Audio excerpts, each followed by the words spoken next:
Jay Shetty is a former monk and motivational speaker who's followed by over 20 million people worldwide. He went from being bullied as a child for being overweight and nerdy to living as a monk across India and Europe and becoming one of the internet's biggest celebrities. And today we're going to learn his best advice on why you must avoid instant judgment. Rise and shine, it's espresso time. I wake up every morning. Espresso keep me going. I wake up every morning. Hey, it's Evan Carmichael, and every morning I bring you a shot of espresso to help you start your day with confidence and believe in yourself. So good morning, I believe in you, and let's do this. Over to you, Jay Shetty. So we're so used to in our life having instant judgment, defining a moment and giving it a label, good or bad, in the moment. And I thought, how do I present a concept to the world where we can laugh at ourselves and realize that sometimes our instant judgment or our instant labeling processor isn't always correct? Yes. How do we get that? So this script or narrative that I shared in this video is around a gentleman who goes to buy these cookies because he feels like having a few cookies because his flight's delayed, and he sits down to eat these cookies, and the gentleman opposite him, where you're sitting right now, starts to take cookies out as well. And he's thinking, how's this guy? And the guy looks a little rugged, he looks a little scruffy, he doesn't look put together. So naturally all of our biases, our unconscious biases start coming up and stemming up. And we start thinking, oh, he looks a little shady. Or maybe he doesn't have money, that's why he's taking my cookies. And we have this impression of I, me, and mine. These are my cookies. How can he take them? Only to realize when he leaves that your cookie box was in your bag and that gentleman was sharing his cookies with you. And then this person has this epiphany or this moment of realizing how quick he was to judge, but how wrong he was. And I think all of us in different ways have different moments in our life where whether we misjudged a person the first time we met them, or we misjudged someone because of the first thing they said to us, or we had a friend that now is our best friend, but our first impression was, oh, they're a loser. And all of a sudden now we think they're amazing. Human beings are pattern recognition machines. When you see something a few times, you learn the pattern and it shortcuts your efficiency. When you were first learning to drive a car or to ride a bike, it took you a little while to figure out the patterns, but once you figured it out, you recognized it, now you can do it almost automatically. You figure out the pattern, it shortcuts your efficiency. So pattern recognition is a good thing, but not when you're missing information. One of the main reasons why I've continued with all my channels is because I want to break people's patterns. Because your patterns have gotten you so far, but you know you want to break through, you know you want to create more, you know you've got more inside you, and if you keep living by your current patterns, you're going to keep getting the same results that you're getting. Your patterns have served you, your patterns have kept you alive, your patterns have allowed you to have some success, but in order to get to the next step, you're going to have to realize which patterns have served you and will keep serving you, and which ones need to be broken, need to be destroyed so that you can continue to climb and soar. So when you see me, you know, if you didn't know who I was, you'd already have some judgments. When you see Jay Shetty, you already have some judgments. When you hear someone with a British accent, you have some judgments. We already have these judgments to the patterns that we've been through before. And so part of what I want to do on this channel is introduce you to new people. I have different people from different backgrounds with different beliefs, all still in a positive way, right? I never have content that is anti-something. It's never you suck, hate your life, or making fun of somebody, right? It's always positive and uplifting, but there's a lot of different ways to get there. And people tend to gravitate towards people who look like them, who are the same gender, who are the same background, the same religion. We tend to gravitate by default through pattern recognition to gravitate to the people who are like us. It's normal, it's part of the human condition. And that used to bother me a lot because I love learning from different people. I love that Kanye West was the first person I've done a top 10 on. I think you can learn from him even if you hate him. I've tried to teach myself to learn from people that they might have 1,000 things that I don't like about them, but as long as there's one that I can learn from, that's all I'm gonna focus on and throw away the other 1,000, because my goal is to be the best Evan Carmichael, not the next whoever. So you get that from pulling different pieces from different people. So there is no perfect person. So you can forgive people for the mistakes that they're making because it's not what you would do. Awesome. Just look at the one thing that you can learn from them and pull it in. So it used to bother me a lot that people weren't willing to learn from different people. But then I realized I can shift people through my content. I can shift people by having them come in for someone who looks like them, who already has the same value system as them, who is already in the same industry as them, and get them into the channel, into the ecosystem of Believe, and then slowly shift them to learn from other people. One of my favorite comments of all time on the channel was when we featured a black entrepreneur, and in the comment section was a guy who said, growing up, my parents always told me that black people were the N-word, and today I learned from a black man. Right? The pattern recognition shift just there. And he's been taught this lesson. He's seen the pattern over and over and over from his parents, but he's recognizing this is actually now going to limit me from getting to where I want to go, because I'm not willing to learn from black people. Then that's by default limiting what I can learn. And so by being in my ecosystem, he was willing to give this one top 10 video 5 minutes of his time. And he realized, holy cow, the paradigm that I grew up in is not actually right. The judgments that I had are not actually right. I can actually learn from this guy. I have something that he has, something he can teach me, and I'm better because of it. And so that's been part of the secret ninja plan for the channel. I never set out to try to, solve something like racism at the early stages of the channel. But I think whenever you can learn from somebody who's not like you, who's from a different country, different background, different belief systems, but there's still something that they have to teach you, and you accept that, it one creates more tolerance, it creates more acceptance, creates more awareness, creates more understanding, and also makes you a better person and opens up the ability for you to learn and actually get to where you need to be. So how can you do it? How can you improve your pattern recognition so you can make smarter decisions that are in service to where you want to go? I got 3 ideas for you, but first, here's a quick message from Jay Shetty. Hey everyone, I have been reading a bit from my friend's book, Evan Carmichael, Built to Serve, and I wanted to share this with you. So, according to a study by Carnegie Mellon University, people with supportive spouses are more likely to give themselves the chance to succeed. They studied 163 married couples and found that people with supportive spouses were more likely to take on potentially rewarding challenges. Those who accepted challenges experienced more personal growth, happiness, and psychological well-being. Now, I can truly say that I've experienced that in my life. When I first met my wife, I was just starting out. I had never released a video. I hadn't created any content, and she was such an important part of feeling supported on that journey. So whether you're in a relationship, whether you're dating, whether you're married, or even if you're single, being supported by friends and a strong community is important. Built to Serve by Evan Carmichael. Great book on how you can find your purpose, and also on reminding us that we can all make a difference in the world. Thanks, Evan. All right, how do we do it? How do we improve our pattern recognition to make better decisions for ourselves, not be as judgmental? 3 steps, let's go. Step number 1 is expose yourself to new. The more new things that you expose yourself to, the smarter your pattern recognition is going to be. Just imagine the last time you went on vacation, the last time you got out of the bubble that you were in. You went to a new country, you went to somebody you'd never been before. You come back with a different perspective. You come back having absorbed a new culture. You come back with new ideas that you didn't have before, because you had that chance to experience the new. I think of even Howard Schultz, who's behind me on the wall, who started Starbucks. He had a coffee company, and he went to Italy on vacation and saw that the coffee shop in Italy was the center of culture, was their third home. They had home, they had work, and they had the coffee shop. Where he looked at North America and he saw people just got their coffee and left. And he wanted to create a place where it could be a third home for them like it was in Italy. And that's what started Starbucks. That's how he got the idea for his business.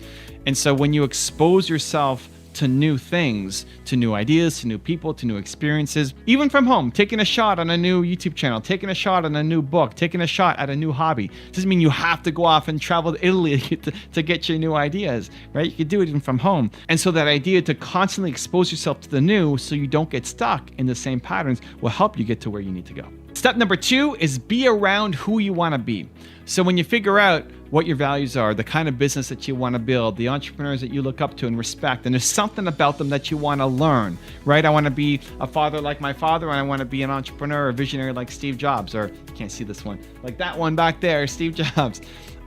When you figure out Who's doing it, right? Who's doing the things that you want to do? Who's embodying the characteristics that you want to embody? Again, there's no one perfect person, right? I want to take fatherhood from my father and visionaryhood from Steve Jobs, right? Who are the people who are doing the thing, who are living the life that you want to live, who are acting the way that you want to act, that feels right to you, and then surround yourself with them as much as possible. I'm never going to meet Steve Jobs, right? I didn't meet him. He's passed. I'm not going to meet him. But I can still learn from him. For me, I get it through videos. For you, it might be interviews. It might be podcasts. It might be articles that he's had written about him, his biography. But you can be around him and all of your other heroes to choose to be around them more consistently. What they will do is they'll pull you forward. Like the way they think will start seeping into your head, and you'll start to think like them for the things that you want to be like. So being around those heroes, the people who are who you want to be, surrounding yourself with them on a regular basis will change that pattern recognition, will change how you judge, because you'll start to think like they think. And then step number 3 is make learning a part of your daily routine. Learning needs to be a part of every single day of your life if you want to grow. The difference between where you are now, where you're going to be in a year, is how much you've learned, how much you've consumed, how much you've taken on, and then applied into your life and your business. So it starts with understanding your learning style. For me, I learn through video. So every day I watch a video, usually from one of my channels, to learn and get better. This morning I was watching a video we did on Joe Dispenza and another video that we did on Mark Cuban. And so today I got a little bit of Joe Dispenza in one ear and I got a little bit of Mark Cuban in the other ear. And tomorrow will be somebody else. It'll be somebody new, somebody different. That's why I love my own channels, because there's always something for me to consume, to get better, to learn from, to improve. But I'm a visual guy. Chances are you might be visual too if you're here watching on YouTube. So the good news is I've got lots of channels and lots of content, but whatever, maybe you hate me, great. You can subscribe to Jay, you can subscribe to Grant, you can subscribe to Patrick or Tom or Gary. There's lots of people you can subscribe to learn from that you need to be around every day, because no matter how great a day you have today, tomorrow you're starting over. And you have to be around that if you want to actually have them shift and pull you forward. If video's not your thing, then great. Subscribe to the podcast that you love. Make reading a part of your daily routine. Like whatever the thing is, how you best learn, not what you think you should learn. If you hate reading, great. Don't get stressed out that you're not a reader. Don't worry about readers or leaders. Learners are leaders, right? If you're going to learn through podcasts or video, awesome. But you have to make it a part of your daily routine if you want to shift your life forward and improve your pattern recognition. Now, I've got a really special bonus clip that I think you're going to enjoy. But before that, question of the day, I want to know, what is your preferred way to learn? Are you a visual person, an audio person? Do you love reading? How do you learn best? Let me know. Put it down in the comments below. And if you made it this far in the video, you're still here watching, Believe Nation, we don't just watch videos, right? We do something about it. If that's you, if you're going to promise right here, right now, today, commit to take action after watching this video, give me a hashtag Believe down in the comments below and tell me where you're from as well, so I can celebrate you. In Mumbai, this is my favorite story. I tell this all the time. I love it. In Mumbai, India, sometimes I do this singing events, Kirtan. I sing the holy names of Krishna, the Hare Krishna mantra. And sometimes we have like 200 students, all youngsters, all university students. And in this 200 students, about 60 of them are PhD students. It's amazing, all of these PhD students coming and participating in Kirtan. We have 200 of them, all university students. And then I sing. Like 2 hours, I just sing. I speak, but I also sing. And when I finish singing, then all the students will come and say, that was amazing, amazing.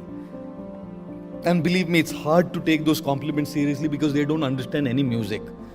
But anyway, I really kind of respond back. I say, thank you very much, really grateful for your kind compliment. I take it because it's out of love. It doesn't matter on the skill or expertise, but very loving, so I say thank you.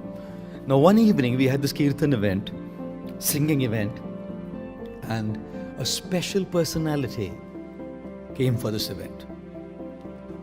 It was a lady, she was 80 years old. Everybody else is like between 21 and 25. And there's only one lady who's so elderly, she's like 80 years old. And she happened to be the grandmother of one of our students. She came and she sat there. I mean, what's so special if an 80-year-old lady comes and sits for the case? It's okay. She, was trained in singing for 35 years. She came and sat there. Now, that day, if I wanted the compliment of the word amazing, it was from her. If she said amazing, sorted. You're sorted. All these kids say amazing, who cares? They don't understand music anyways. But a lady who's trained to sing for 35 years, she says amazing. You made it, you've done it. So usually I sing with the harmonium in front of me. I keep my eyes closed and tight shut for an hour or whatever. I don't open my eyes usually. Try to. That day, every few minutes I was opening my eyes to see how is she nodding? Is she completely involved in the singing? Because then you know that, oh, it's going good. After the whole thing was over, the kids were coming and saying, amazing. I said, okay, thank you. There's only one once and I need to hear it from one person today. The 80-year-old grandma who really has 35 years of experience in singing. And the grandson came and said, Prabhuji, would you like to meet my grandma? I said, yeah, I don't mind actually. Very politely, I said, I don't mind actually. And he brought his grandmother to see me. And the grandmother came. And as she came there, sometimes you say these things in modesty. You don't mean it at all. Like how many of you said, oh, sorry and not meant it at all? Did you? Have you? Okay, thank you. Have you ever said a thank you and didn't mean it at all? Happens all the time, isn't it? That day I said a statement. It was just artificial modesty. I didn't feel it like that. I didn't feel like that at all. I said to her, actually, I don't know how to sing well. And I'm actually off the key. In India, they call it besur. I'm off the key, main besur hoon. She said, that's right.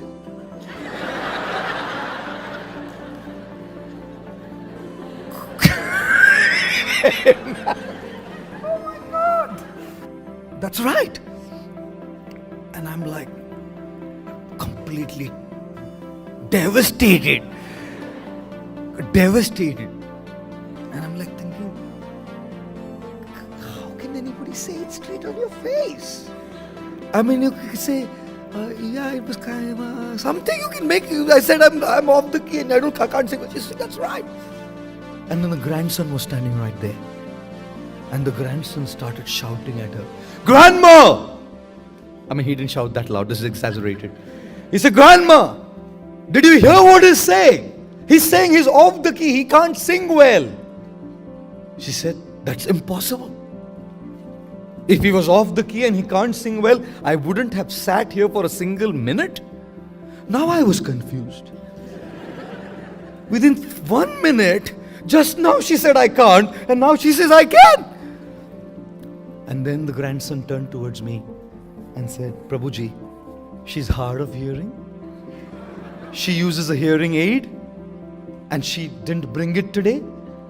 So because your singing was amplified, she could hear, but when you're talking, she can't hear. And therefore, sometimes she just has to say, yeah. That's dangerous. You just keep saying, to anything that anybody says, Now, believe me, if I would have judged her by her actions, I would have for my life thought that and branded her by saying, what a horrible woman. She doesn't know etiquette and, sensitivities and dealings. But when you look at the hidden mango behind, which I didn't know, which is why until you know, don't judge. Until you know, don't brand. Until you know, don't come to a conclusion. If you want another amazing video highlighting excellence in the Indian community, check it out right there next to me. I think you'll enjoy it. Continue to believe, and I'll see you there.